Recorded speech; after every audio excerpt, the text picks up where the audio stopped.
થોડા દિવસ પહેલા મારા એક સખી ગ્રુપનું ગેધરિંગ હતું. આમ તો અમે લોકો દર વખતે નક્કી કરીએ કે દર મહિને મળીશું, પણ એવું પોસિબલ થતું નથી અને મળવામાં 5-6 મહિના તો થઈ જ જાય છે. આ વખતે પણ એવું થયું કે અમે ડિસ્કશન કરવા માંડ્યા કે ચલો હવે આવતા મહિને આપણે પોટલક રાખીએ.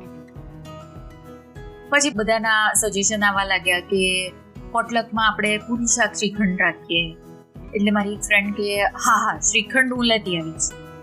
પછી નક્કી કર્યું કે ના એવું તળેલું બહુ નથી રાખવું, તળેલું ને તળ્યું, તો ચલો પાવભાજીને પુલાવ રાખીશું. તો એ જ ફ્રેન્ડે એવું કીધું કે હા તો પાવ હું લેતી આવીશ. એટલે બીજી 1-2 ફ્રેન્ડ થોડી અકળાઈ કે જે તૈયાર લાવવાનું હોય છે એ જ તું કહે છે, બીજું કંઈ કહેતી જ નથી. બનાવીને લાવવામાં તને બહુ જોર આવે છે. આમ ચર્ચા ચાલી અને પછી તો કોલાહલ થઈ ગયો. એટલે પછી મારા ગ્રુપમાં એક બીજા સખી છે જે અમારા કરતાં થોડા 3-4 વર્ષ મોટા છે. એ બોલ્યા કે અરે ભાઈ, આપણે 6 મહિને માંડ એકવાર મળીએ છીએ, હજી પોટલકની ડેટ તો નક્કી કરો, પછી પોટલકમાં શું લાવવું ને શું નહીં લાવવું એની વાત કરીશું. આ તો ભેંસ ભાગોળે, છાશ છાગોળે ને ઘેર ધમાધમ જેવું કરો છો તમે તો.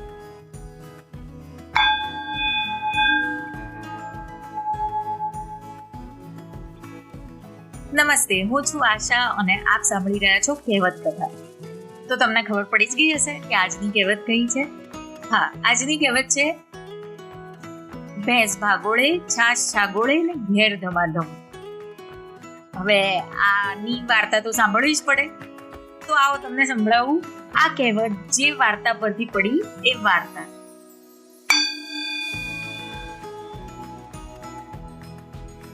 એક ગામમાં પશા પટેલ અને એમનો પરિવાર રહેતા.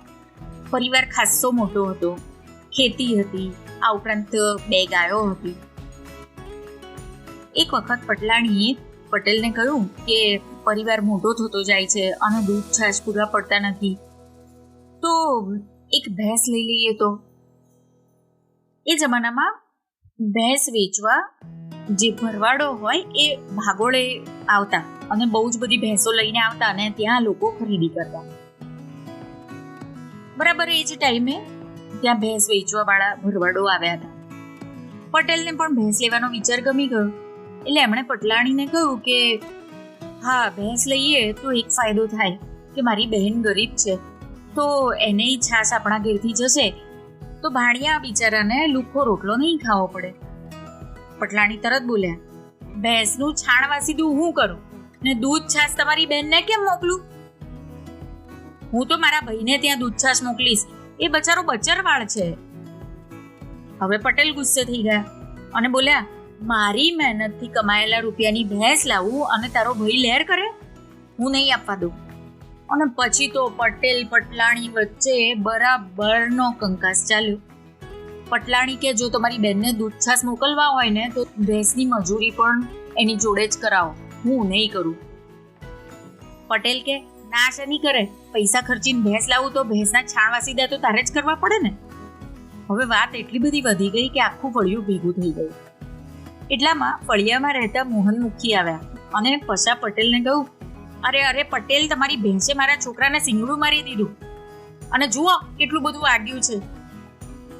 1 મિનિટ તો પટેલ પટલાણી અવાચક બની ગયા. પછી કે મુખી, અમારે ભેંસ છે જ ક્યાં? મુખી બોલ્યા, અલા ભાઈ, એ જ તો કહું છું, ભેંસ ભાગોળે, છાશ છાગોળે ને ઘેર ધમાધમ શું કરવા કરો છો?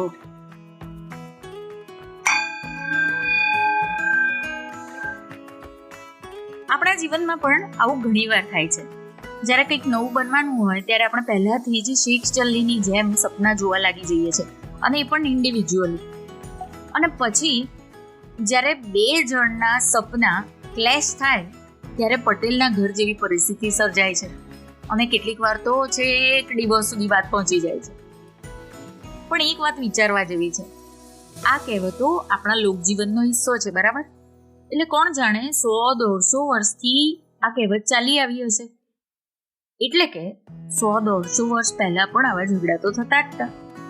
મારો કહેવાનો પોઈન્ટ એ છે કે હવે જ્યારે આવું કંઈ થાય ને ત્યારે આ કહેવત બોલીને વાત હળવી કરી દેવાની અને જતું કરવાનું. એ જ તો શીખવે છે આપણને આપણી સંસ્કૃતિ, આવી કહેવતો અને વાર્તાઓ. ફરી મળીશું એક નવી કહેવત સાથે. ત્યાં સુધી આવજો.